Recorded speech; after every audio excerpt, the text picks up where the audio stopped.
欢迎大家又回来我的频道。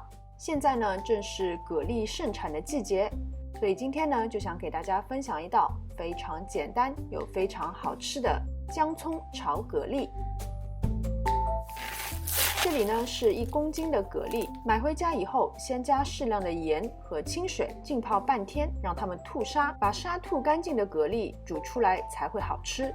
接着再用自来水把蛤蜊全部冲洗干净，我通常是会一颗一颗的清洗，这样呢还能把那些死的、坏的顺便都给挑出来。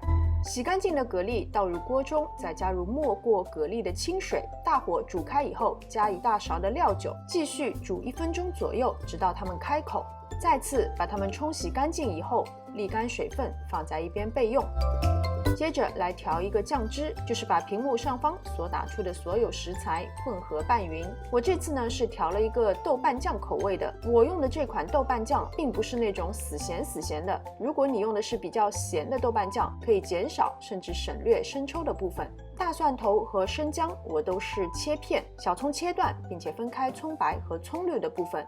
锅中烧热适量的食用油，然后先爆香姜片、蒜片和葱白部分。如果喜欢吃辣的话呢，还可以在这里加入辣椒一同爆香。接着就把准备好的酱汁全部倒入，因为酱汁里面还有淀粉，淀粉会沉底，所以在倒入之前请再次拌匀。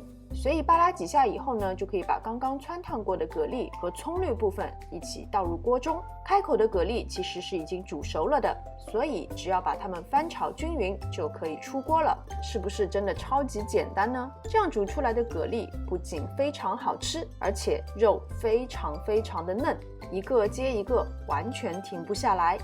好啦，今天的视频就到这边，非常感谢大家的观看。喜欢我的视频，请记得点赞、分享和关注我的频道。我们下次再见。